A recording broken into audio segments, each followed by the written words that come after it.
It's amazing to see such a beautiful show. First of all, it's a great sensory pleasure to walk around the whole show. This is my first time in this show.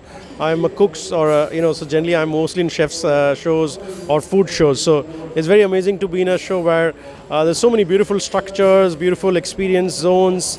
Talking about retail, talking about furniture, talking about how to and the one that caught my eyes, I think the most, were the beautiful mannequins that I saw in all the stores.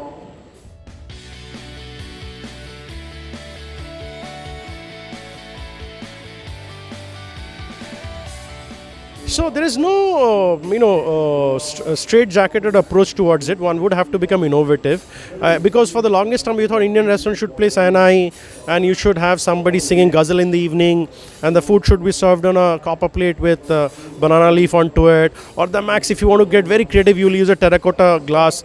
But it doesn't have to be that. Today the country has changed dramatically.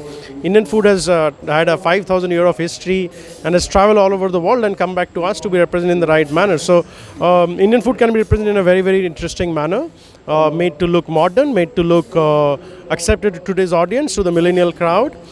Can also retain its whole boldness in terms of flavor, aroma. We don't have to sacrifice that. We don't have to change the recipe to suit the palate by saying, oh, the expats think it is too chilly or it's too oily. Whatever has to be eaten the way it should be represented the same way.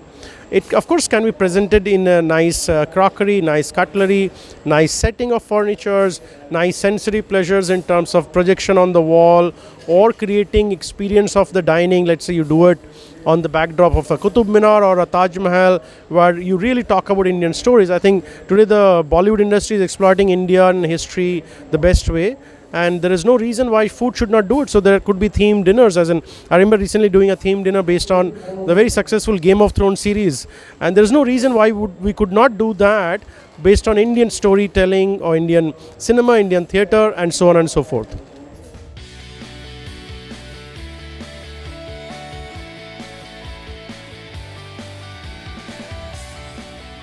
So the first restaurant I did after Olive was Soda Bottle, which was primarily me growing up in Bombay. My godmother, who's Parsi from the Dada Parsi colony, and my the college days spending time on all the Irani chai shops. So I turned that into a restaurant. Second, I did Lavash, which is where I went to an Armenian school in Calcutta, and my principal were Armenian. My friends were, a lot of them were Armenian.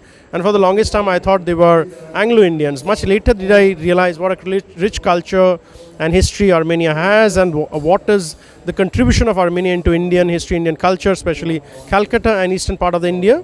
So I took that inspiration and turned that into this beautiful, today it's country's top 5 restaurant called Lavash by Sabi in New Delhi, overlooking the Qutub Minar.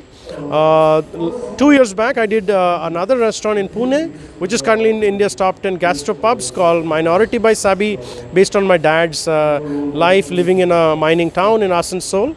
So I pretty much took the minority group, or the people or the tribal people that worked in the mines, and my experience of growing to being the lucky one born in a educated family, to be able to go to the mining club. So I joined these two experiences and created this beautiful dining experience, and for people to see the life of miners, or the life that was there 60 years back in these small towns in India. Currently I'm working on a similar format story in South India. I'm trying to do that in Bangalore. I'm also doing something similar with the Marathi story. So I'm constantly traveling across Indian small towns, small villages, taking up inspiration from historic stories, historic monuments, ingredients. If I find something very interesting and I take that up and say, let's do something with it. So there is definitely something South Indian in the pipeline, which is definitely going to be different than the regular idli dosa, sambar kind of places. And there is one very unique concept I'm thinking with Maharashtra and Marathi food, and the rural areas of so-called Maharashtra. So these two projects are in the pipeline. My grandmother came from a small town in Tamluk, which is Tamralipta, the erstwhile port city of India during the Mauryan trade route, which is also the main stopping area for the Silk Route, so to say, that the famous Silk Route that we keep talking about, that connects the east to the west, or the western traders, including Marco Polo, came into China. So that's another beautiful story that I intend to work with and make a restaurant out of it. So I have 3-4 things in the pipeline. Let's see which one comes up. When something is ready, I'm sure you'll get to know.